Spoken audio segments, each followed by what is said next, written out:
درود کی اگر آپ تلاوت کریں، ہر رکوع کے بعد ہر نبی کا جب تذکرہ آیا ہے تو اس کی طرف سے یہ اعلان بھی کیا گیا ہے کہ لا اسألکم علیہ اجرا، کہ میں جو بات کر رہا ہوں اس پر مجھے آپ سے کوئی پیسہ نہیں چاہیے، کوئی مال نہیں چاہیے، کوئی جائیداد نہیں چاہیے۔ آپ دیکھیں گے آگے چل کر کہ رسالت امام صلی اللہ علیہ وسلم کو بھی ان چیزوں کی جو ہے وہ بڑی کہتے ہیں ان کو آفرز کی گئی، لیکن اللہ کے حبیب صلی اللہ علیہ وسلم نے یہ فرمایا لا اسألکم علیہ اجرا، مجھے آپ سے کچھ نہیں چاہیے۔ یعنی بے غرض ہو کر جب انسان کام کرتا ہے تو بزرگ فرماتے ہیں کہ جب بے غرض ہو کر کام کرتا ہے تو 24 گھنٹے کام کرتا ہے۔ جب اس کام میں غرض آ جاتی ہے تو پھر یہ ٹائملی کام ہو جاتا ہے کہ کبھی چلے گئے، کسی کو بات کر دی، کسی کو دعوت دے دی۔ جب بے غرض ہو کر کام کرتا ہے انسان اٹھتے بیٹھتے اس کام کو کرنے والا بن جاتا ہے۔ تو یہ نبوت کے مقاصد، اور پھر آخری اس کام میں ہر قسم کی مشکلات کو برداشت کرنا ہے۔ آپ دیکھیے گا آگے چل کر کہ رسالت مآب صلی اللہ علیہ وسلم کو اور اس کے صحابہ کو کس قسم کی مشکلات پیش آئیں اس کام کو کرتے ہوئے، اور پورے انبیاء کرام علیہ الصلوۃ والسلام کی سیرت کو اگر قرآن کا ہم مطالعہ کریں تو معلوم ہوگا کہ کون کون سی تکلیفوں کا انہیں سامنا کرنا پڑا۔ اب سیرت رسول اکرم صلی اللہ علیہ وسلم اگر ہم اس کا خلاصہ دیکھیں تو بعثت کے بعد حضور کی زندگی کے دو ادوار ہیں، ایک مکی دور ہے، ایک مدنی دور ہے۔ جو مکی دور ہے اس میں 13 سال اس کی مدت ہے، اس میں اسلامی امت کی بنیاد رکھی گئی، یعنی حضور صلی اللہ علیہ وسلم نے ان 13 سالوں کے اندر لوگوں کو اللہ کی وحدانیت اور توحید کی تعلیم دی، اور ان کا جو بیسکس تھے وہ مضبوط کرنے کی حضور صلی اللہ علیہ وسلم نے کوشش کی ان 13 سالوں کے اندر۔ اب ان 13 سالوں میں 3 چیزیں ہیں جن پر آج ہم ذکر کریں گے۔ ایک، دعوت کے اصول کیا تھے، اور دعوت کے بنیادی نکات کیا تھے۔ یعنی اگر کسی نئی سوسائٹی میں جا کر ہم محنت کریں، کسی نئی جگہ پر جہاں ماحول نہیں ہے، جہیں کام نہیں بنا ہوا، اگر ایون اگر کوئی ایک مسلمانوں کی آبادی ہے، وہاں بھی ہم نے جاتے ہوئے اگر دعوت کا کام نہیں ہے، لوگ اگر اللہ کے دین سے واقف نہیں ہیں، ہم نے بنیادی طور پر جاتے ہوئے کون سی دعوت کے اصولوں کو اپنانا ہے، اور دعوت کے ہمارے کون کون سی بنیادی نکات ہونے چاہیے۔ اور پھر اس مکہ کے 13 سالہ دور کے اندر ہم دیکھیں گے کہ دعوت کے کون کون سے مراحل تھے، جو 3 مراحل بڑے مشہور ہیں۔ اصول دعوت میں کیا ہے؟ حکمت اور موعظت سے کام لینا ہے، حکمت کے ساتھ بات کرنی ہے، ہر وقت بات نہیں کرنی، ماحول دیکھ کر بات کرنی ہے، اور ٹھنڈا اور سنجیدہ اسلوب اختیار کرنا ہے۔ اگر کسی میں کوئی غلطی دیکھنی ہے تو اس کو پیار سے سمجھانا ہے، سنجیدہ اسلوب اختیار کرنا ہے، مذاق بھی نہیں کرنی اس کے ساتھ، غصہ بھی نہیں ہونا، اور پھر جو دائی کا منصب ہے اس کا بھی خیال رکھنا ہے، اور طلب والوں کی اہمیت کا بھی خیال رکھنا ہے کہ اگر کسی جگہ پر طلب ہے، لوگ بات کر رہے ہیں، لوگ آپ سے کسی چیز کا مطالبہ کرتے ہیں، تب آپ پسو پیش سے کام نہ لیں، بلکہ اگر ان کا مطالبہ آ رہا ہے تو آپ ان کے مطالبے کو پورا کرنے کے لیے اپنے آرام قربان کر دیں۔ اور پھر اسی طرح شفقت، حلم اور صبر سے کام لینا ہے۔ صبر جو ہے وہ ایک ایسا ہتھیار ہے، صبر کے جو دین کے داعی ہوتے ہیں ان کے پاس لازمی ہونا چاہیے، کیونکہ اس راستے میں تکلیفیں ہی اتنی ہیں، مصائب بھی اتنے ہیں حق کی بات کرنے والوں کے ساتھ۔ اور معروفات کی تبلیغ کرنی ہے، نئے مسائل کو نہیں چھیڑنا، جن جن چیزوں سے لوگ واقف ہیں یا جن جن چیزیں عام ہیں ان کی بات کرنی ہے ان کے ساتھ، اور الجھنے سے پرہیز کرنا ہے۔ اگر کوئی الجھنے والا کسی کا مزاج اور طبیعت ہے تو اس سے عفو درگزر سے کام لینا ہے، اور اشتعال انگیزی سے خدا کی پناہ لینی ہے۔ بالخصوص ہمارے جو نوجوان ہیں، میرے حساب سے اگر وہ اسنیپ شاٹ لے لیں اپنے ساتھ، کہ بالخصوص یونیورسٹیوں میں جو حضرات پڑھ رہے ہیں، ان کو جو ہے آواز آواز کم آ رہی ہے کہ کوئی بتا سکتا ہے کہ آواز کا کوئی ایشو ہے؟ آواز کا کوئی ایشو ہے؟ آواز تو ٹھیک،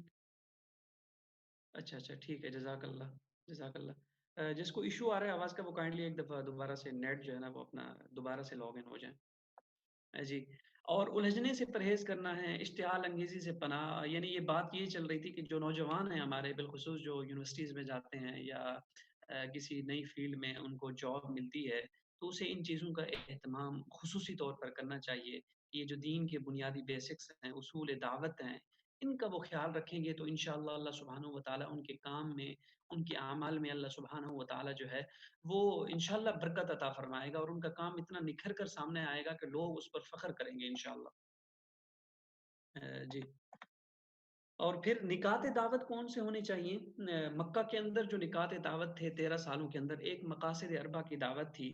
اس میں توحید، رسالت، قرآن اور آخرت، یہ بنیادی باتیں ہیں کہ اللہ سبحانہ و تعالیٰ کی وحدانیت کی بات کی جائے، رسالت امام صلی اللہ علیہ وسلم کی ذات کے ساتھ لوگوں کو منسلک کیا جائے، قرآن کی دعوت کی جائے، آخرت کا بتایا جائے۔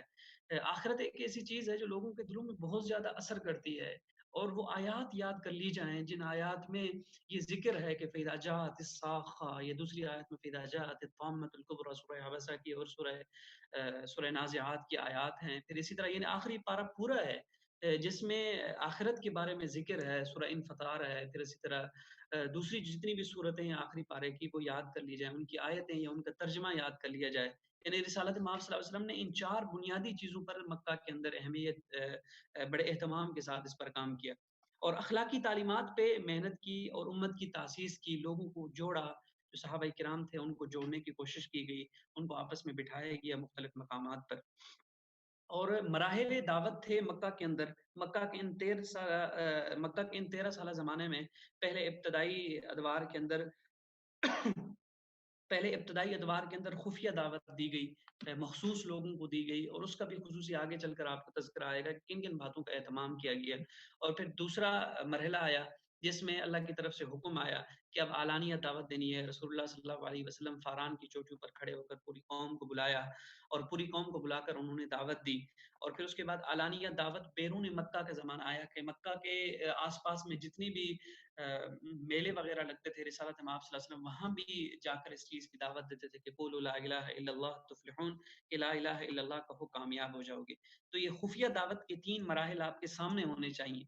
کہ جب بھی نئے مقام پر کام کرنے کی بات آئے تو یہ تینوں مراحل بہت بہت اہم ہوتے ہیں: خفیہ دعوت، علانیہ دعوت اندرون مکہ، علانیہ دعوت بیرون مکہ۔ جی، اور پہلا مرحلہ جو تھا اس کی مدت 3 سال تھی۔ جب رسالت مآب صلی اللہ علیہ وسلم کو حکم دیا گیا یا ایھا المدثر قم فانذر وربک فکبر، اس کے 3 سال بعد رسالت مآب صلی اللہ علیہ وسلم جو ہے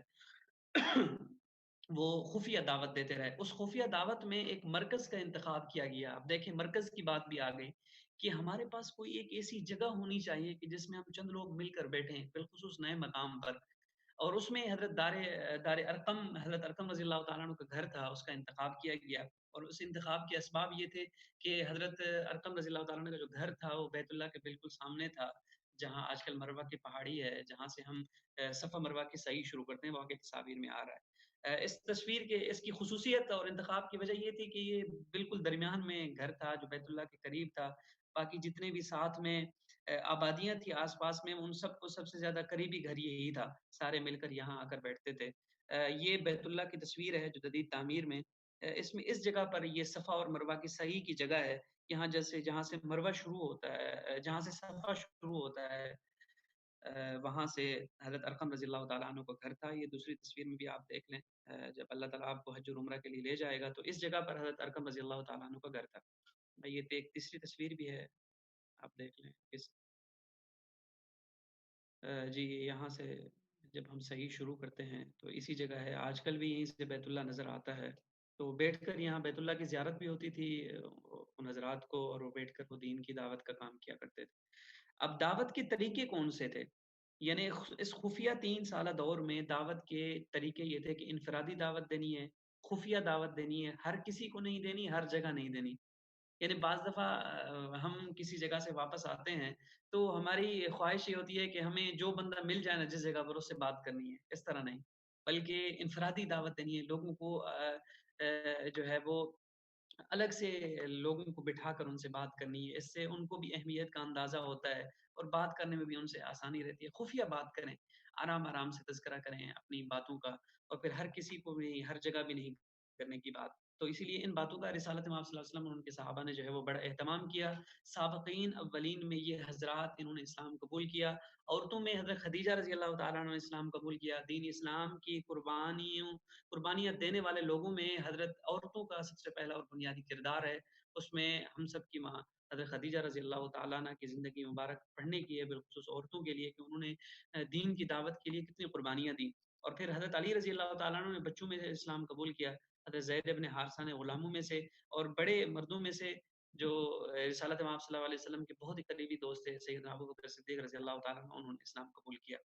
اب مکی دور کے کچھ اہم واقعات ہیں۔ ایک تو مسلمانوں پر ظلم و ستم کی انتہا، یعنی اب جب 3 سالہ دور کے بعد جب مکہ کے لوگوں کو یہ معلوم ہونا شروع ہوا تو وہ اپنی مجلسوں میں بیٹھ کر مسلمانوں کو اور رسالت مآب صلی اللہ علیہ وسلم کو روکنے کے مشورے کیا کرتے تھے کہ اب مسلمانوں کو کس طریقے سے روکا جائے۔ اور انہوں نے آپ صلی اللہ علیہ وسلم کو تکالیف دی. یہ سیرت کا وہ باب ہے جو ہر دائی کو پڑھنا چاہیے، کہ جس میں آپ دیکھیں گے کہ حضور صلی اللہ علیہ وسلم جب بھی نماز کے لیے نکل رہے ہیں، جب بھی عبادت کے لیے بیت اللہ کی طرف نکل رہے ہیں، تو رسالت مآب صلی اللہ علیہ وسلم کے راستے میں کانٹے بچھائے جاتے تھے. اور بعض دفعہ الیاذ باللہ کہ کوئی گندگی اٹھا کے بھی حضور صلی اللہ علیہ وسلم کے اوپر ڈال دی جاتی تھی. ایک روایت میں آتا ہے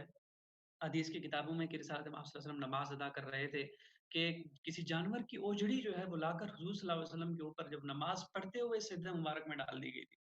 ہم اور آپ تصور کریں نا کہ ایک دائی کے ساتھ جو اللہ کا نبی ہے، اللہ کا اتنا محبوب ترین ہے، جس کے بارے میں اللہ سبحانہ و تعالیٰ نے فرمایا، ایک حدیث قدسی میں آتا ہے، لولاک لما خلقت الافلاک، اے محمد صلی اللہ علیہ وسلم آپ نہ ہوتے تو ہم اس پوری کائنات کو بھی تخلیق نہ کرتے. تو حضرت فاطمہ کو بتایا گیا، حضرت فاطمہ بھاگتی ہوئی تشریف لائیں اور آ کر فرمایا کہ ہلاک ہو جائیں. اللہ. اس کے بعد حضرت بلال رضی اللہ تعالیٰ عنہ کا، حضرت خبیب کا واقعہ ہے، حضرت سمیہ کے، حضرت یاسر کے واقعات ہیں صحابہ کرام کے. حضرت بلال کو تو تپتی جو ہے وہ صحرا کے اندر تپتے پتھروں کے اوپر گرمی کے موسم میں حضرت بلال رضی اللہ تعالیٰ عنہ کو گھسیٹا جاتا تھا، مارا جاتا تھا، پھر بھی وہ کہتے تھے احد احد. یعنی یہ صحابہ کرام کے جو واقعات ہیں یہ سیرت کی کتابوں میں پڑھنے کے ہیں، کہ جس میں ان کو دین کی دعوت کی خاطر اتنی تکلیفیں ملی. اور پھر اس کے بعد مکی دور کا کچھ اہم واقعات مزید ہیں. 3 سال کے بعد آپ صلی اللہ علیہ وسلم کو جب اعلانیہ دعوت کا کہا گیا تو حضور صلی اللہ علیہ وسلم صفا کی پہاڑی پر چڑھ کر کھڑے ہوئے، اپنے خاندان والوں کو اسلام کی طرف دعوت دی اور بلایا کہ آ جاؤ. پھر یہ پورا واقعہ ہے جو آپ حضرات علماء سے سنتے ہوں گے. اور پھر اسی طرح نبوت کے جو 5ویں سال جب مظالم کی انتہا ہو گئی تو اللہ سبحانہ و تعالیٰ کی طرف سے مسلمانوں کو اجازت دی گئی کہ آپ ہجرت کر سکتے ہیں. اور یہ ہجرت کا پہلا حکم تھا کہ دین اسلام کو نہیں چھوڑنا، بلکہ اگر کسی جگہ پر تکلیفیں ہیں، آزمائش ہیں، تو آپ اس جگہ کو چھوڑ کر دوسری جگہ چلے جائیں، وہاں جا کر دین کا کام کریں، وہاں جا کر اسلام کی دعوت. اور یہ جو پہلی ہجرت تھی یہ حبشہ کی طرف تھی، جس میں کل 15 یا 16 افراد تھے، جس میں 11 مرد، 4 یا 5 عورتیں تھیں متعدد روایات میں. اور پھر دوسری ہجرت بھی ہوئی جب یہ قافلہ واپس آ گیا. حضرت عثمان رضی اللہ تعالیٰ عنہ کی قیادت میں یہ قافلہ گیا تھا. کچھ عرصے کے بعد انہیں پتہ چلا کہ یہ حالات جو ہیں وہ مسلمانوں کے بہتر ہو گئے ہیں. رسالت مآب صلی اللہ علیہ وسلم کو اور ان کے صحابہ کرام کو اب عروج مل گیا ہے مکہ کے اندر، تو وہ واپس آئے. واپس آ کر انہوں نے دیکھا تو حالات تو وہی تھے، یعنی کسی کی غلط بیانی پر وہ واپس تشریف لائے. اور نبوت کے 7ویں سال پھر دوبارہ ہجرت کا حکم دیا گیا. حضرت عثمان رضی اللہ تعالیٰ عنہ نے قیادت دی. اس میں 83 مرد اور 18 عورتیں شامل تھیں جنہوں نے دوبارہ حبشہ کی طرف ہجرت کی تھی. اور پھر یہ آگے چلے گی سلائڈ جی. اب نبوت کے 7ویں سال ایک اور بڑا واقعہ پیش آیا جو شیب ابی طالب کی محصوری کے نام سے سیرت کی کتابوں میں یاد کیا جاتا ہے. اس میں یہ ہوا تھا کہ رسالت مآب صلی اللہ علیہ وسلم کی جو فیملی تھی، قریبی لوگ تھے، ان سے سارے قریش مکہ نے بائیکاٹ کر لیا اور کہا ہم آپ سے نہ تو کسی قسم کا رشتہ تعلق رکھیں گے، نہ کوئی تعلق ہے آپ کا ہمارے ساتھ، نہ کوئی لین دین کریں گے. اور رسالت مآب صلی اللہ علیہ وسلم کی پوری فیملی کو شیب ابی طالب میں، ابو طالب کی ایک گھاٹی تھی دو پہاڑوں کے بیچ میں، اس میں محصور کر دیا گیا. اور 3 سال تک، یہ زمانہ دیکھیں، 3 سال تک حضور صلی اللہ علیہ وسلم کی پوری فیملی یہیں پر رہی. صحابہ کرام بھی یہیں پر رہے جو قریبی ساتھی تھے، باقی ملاقات کے لیے تشریف لاتے تھے. اور 3 سال کے بعد نبوت کے 10ویں سال یہ قطع تعلقی کا سلسلہ ختم ہوا. اور اسی سال حضرت خدیجہ اور آپ صلی اللہ علیہ وسلم کے چچا حضرت ابو طالب کا انتقال ہوا، کہ حضور کے جو سب سے زیادہ قریبی لوگ تھے، جو ہر دکھ سکھ میں رسالت مآب صلی اللہ علیہ وسلم کے ساتھ ہوتے تھے، وہ دونوں قریبی ساتھی رسالت مآب صلی اللہ علیہ وسلم کے اسی سال جس سال شیب ابی طالب کا محاصرہ ختم ہوا وہ اس دنیا سے تشریف لے گئے. اور سیرت کی کتابوں میں اس سال کو عام الحزن کا سال کہا جاتا ہے، کہ یہ غم کا سال تھا حضور صلی اللہ علیہ وسلم کے لیے، کہ جس میں حضور صلی اللہ علیہ وسلم کو اتنے بڑے حادثے سے ابھی بڑی خلاصی ہی نصیب ہوئی تھی کہ پھر قریبی دونوں رفقا جو ہے وہ اس دنیا سے تشریف لے گئے. اب نبوت کے 10ویں سال جب اب تیسرا مرحلہ آتا ہے، پہلے مرحلے میں خفیہ دعوت تھی، پھر اس کے 3 سال کے بعد اعلانیہ دعوت شروع ہوئی مکہ کے اندر حضور صلی اللہ علیہ وسلم ہر جگہ پہ جا کر. اب نبوت کے 10ویں سال جب یہ حکم دیا گیا کہ اب اعلانیہ دعوت دینی ہے اور بیرون مکہ بھی دینی ہے، تو حضور صلی اللہ علیہ وسلم سب سے پہلے طائف تشریف لے گئے. یہ طائف کا واقعہ بھی سیرت کے ان واقعات میں سے ہے جو پڑھنے سننے میں بڑے گردہ دل رکھنے والے لوگ ہیں ان کے لیے سبق ہے اس کے اندر، اور بالخصوص دین کا دعوت کام کرنے والوں کے لیے، کہ رسول اللہ صلی اللہ علیہ وسلم جب طائف تشریف لے گئے نبوت کے 10ویں سال، تو حضور نے جا کر جب وہاں ہر جگہ پر دعوت دی، اعلان کیا قولوا لا الہ الا اللہ تفلحون، کہ جو طائف کے جو پھر سردار تھے، بات ماننے کی بجائے انہوں نے اوباشوں کو رسالت مآب صلی اللہ علیہ وسلم کے پیچھے لگا دیا، اور انہوں نے پتھر اٹھا کر حضور صلی اللہ علیہ وسلم کو مارنا شروع کیا۔ حضور صلی اللہ علیہ وسلم واپس ہوئے وہاں سے مکہ کی طرف، اور راستے میں یہ کیفیت بتائی جاتی ہے حدیث کی کتابوں میں اور سیرت کی کتابوں میں، کہ حضور صلی اللہ علیہ وسلم کا جسم اطہر جو ہے وہ لہو لہاں ہو گیا۔ آپ تصور کریں کہ اوباش نوجوان ہوں جن کو عقل و شعور بھی نہ ہو، وہ اتنے پیارے اللہ کے محبوب نبی کو پتھر مارتے ہوں، اور ان کے جسم پر، یعنی جس جسم کے کو دیکھ کے، جس جسم پر فرشتے بھی اپنی جانیں قربان کرتے ہوں، بعد میں مسلمانوں نے بھی اس پر اپنی جانیں قربان کی، اس پر پتھر لگ رہے ہوں، کیا احساس کیا ہوتا ہوگا؟ دیکھیں نبی کا دل کیا ہوتا ہے، اور نبی کو اللہ کی طرف سے کتنی، یعنی صبر کا کتنا ایک پیمانہ جو ہے وہ انبیاء کرام علیہ الصلوۃ والسلام کو دیا جاتا ہے۔ اور راستے میں ایک جگہ پر حضور صلی اللہ علیہ وسلم آ کر مقیم ہوئے، تو حضرت جبرائیل امین اور پہاڑوں کا ایک فرشتہ تھا، وہ بھی تشریف لائے۔ یہاں پھر واقعہ پیش آتا ہے کہ حضرت جبرائیل امین وہ پہاڑوں کے فرشتے کو سامنے لا کر کہتے ہیں کہ یا رسول اللہ، اگر آپ حکم دیں، اگر آپ حکم دیں، اگر آپ کا حکم ہو تو یہ طائف جو دو پہاڑوں کے درمیان میں ہے، ان دو پہاڑوں کو ملا کر آپس میں زور سے ملائیں کہ یہ ان کو مسل دیا جائے۔ لیکن اللہ کے حبیب صلی اللہ علیہ وسلم نے پھر فرمایا کہ اللہم اہد قومی فانہم لا یعلمون، کہ اللہ میری قوم کو ہدایت دے، انہیں پتہ نہیں ہے کہ میں کون۔ یعنی اتنے بڑے واقعے کے بعد بھی اللہ کے حبیب صلی اللہ علیہ وسلم نے جو ہے وہ اس سے برداشت اور صبر سے کام لیا، اور پھر جو اللہ کے حبیب صلی اللہ علیہ وسلم کے بارے میں قرآن کریم میں آتا ہے وما ارسلناک الا رحمۃ للعالمین، یہ جو رحمت کا سمندر ہے یہاں پر سامنے آتا ہے۔ ایمان والوں کی آنکھیں بھر آتی ہیں، ان کا دل بھر جاتا ہے جب یہ اس بات کو اور واقعے کو سنتے ہیں، کہ دیکھیں اتنی تکلیف کے بعد بھی حضور کی رحمت اتنا جوش کے اندر تھی کہ حضور نے فرمایا اللہم اہد قومی فانہم لا یعلمون، کہ اللہ میری قوم کو ہدایت دے، وہ نہیں جانتے۔ تو یہ نبوت کے 10ویں سال جو ہے وہ طائف کا واقعہ پیش آیا، اور پھر نبوت کے 11ویں سال معراج کا واقعہ پیش آیا۔ حضرت مولانا ادریس کاندھلوی رحمہ اللہ نے سیرت المصطفیٰ میں بھی، اور پھر اسی طرح سیرت النبی میں مولانا علامہ شبلی نعمانی میں بھی بڑا عجیب لکھا ہے کہ معراج کا مقصد کیا تھا۔ ایک مقصد تو اللہ سبحانہ و تعالیٰ کی طرف سے ملاقات تھی، سب سے بڑا مقصد تھا، اور دوسرا مقصد سب سے بڑا تھا جو علماء نے لکھا ہے وہ انہوں نے یہ لکھا ہے کہ جب دین کی دعوت دینے والے لوگ ہوتے ہیں، یا جو اللہ کے انبیاء کرام علیہ الصلوۃ والسلام ہوتے ہیں، جب ان پر تکالیف اپنی انتہا کو پہنچ جاتی ہیں، جب ان پر تکالیف اپنی انتہا کو پہنچ جاتی ہیں، تو یہاں سے اللہ سبحانہ و تعالی جو ہے ان کی ان قربانیوں کو رنگ لانا شروع کر دیتے ہیں۔ اب دیکھیں، یعنی اس نبوت کے اس 11ویں سال جو معراج کا واقعہ تھا، جس میں آپ صلی اللہ علیہ وسلم مکہ المکرمہ سے بیت المقدس اور بیت المقدس سے 7واں آسمان تشریف لے گئے، جنت و جہنم کا سفر کیا، اور اللہ رب العزت سے وہاں ملاقات بھی ہوئی،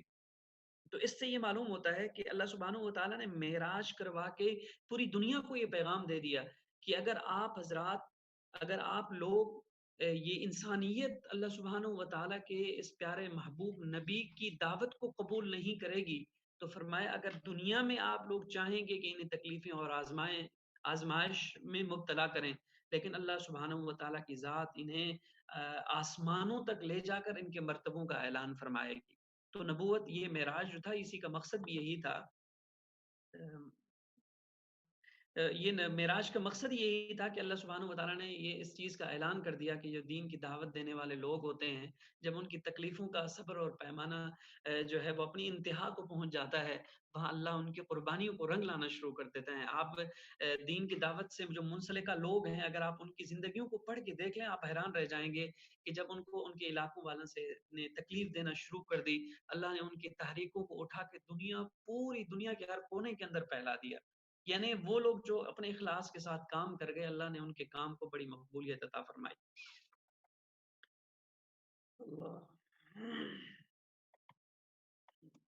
اور اس سفر کے بعد رسالت مآب صلی اللہ علیہ وسلم جب واپس تشریف لائے، تو حضور نے جو وہ بیرونی سفر شروع کیا ہوا تھا، اس سفر میں حضور صلی اللہ علیہ وسلم نے مختلف میلوں میں جا کر جب دعوت دیتے تو مدینہ کے قبیلہ خزرج کے کچھ لوگ، یہاں نام مسنگ ہے کچھ ایک لفظ، ان کے لوگوں کو دعوت دی تو ان میں سے 6 افراد نے اسلام قبول کر لیا اور رسالت مآب صلی اللہ علیہ وسلم نے دین کی بنیادی باتیں جو ہے انہیں سکھلا کر واپس بھیجا۔ جب واپس وہ لوگ تشریف لے گئے تو انہوں نے اپنی قوم میں دعوت دینا شروع کر دی۔ پھر اگلے سال وہ اپنے ساتھ دوسرے افراد کو بھی لے کر آئے، اگلے سال مدینہ کے جو ہے وہ 12 افراد نے اسلام قبول کر لیا، جن میں 10 افراد جو ہے وہ قبیلہ خزرج کے اور 2 افراد جو ہے وہ قبیلہ اوس کے تھے۔ اب یہاں پر ایک بات بھی معلوم ہوتی ہے، ایک اور بات بھی کہ جس طرح معراج کے واقعے سے معلوم ہوتا ہے، اور دوسرا مدینے کے لوگوں نے جو اسلام کی دعوت کی طرف محبت دکھائی، اس سے ایک بات بھی معلوم ہوتی ہے کہ اگر کسی علاقے کے لوگ اللہ سبحانہ و تعالیٰ کی توحید اور وحدانیت کو قبول نہیں کرتے، اس کی دین کی طرف لوٹ کر نہیں آتے، اللہ ان کے مقابلے میں ایک دوسری قوم کھڑی کر دیتا ہے۔ اللہ کی ذات جو ہے وہ ہماری محتاج نہیں ہے، ہم اگر دین کا کام نہیں کریں گے، ہمارے مزاج میں یہ چیز نہیں آئے گی، پڑھنے لکھنے سننے سمجھنے کے باوجود ہماری مسجدیں آباد نہیں ہوں گی، دین کا کام ہمارے گھروں کے اندر، ہمارے اتاقوں کے اندر، ہمارے محفلوں کے اندر نہیں ہوگا، ہم یعنی اس کام کو اگر بھلا دیں گے، اللہ تو کوئی دوسری قوم کھڑی کر دے گا۔ یعنی مکہ والوں نے اللہ کے اتنے پیارے نبی، اللہ نے انہیں حضور صلی اللہ علیہ وسلم کی وجہ سے اتنے بڑے رتبے اور مرتبے سے پورے علاقے کو اور قریش کو نوازا،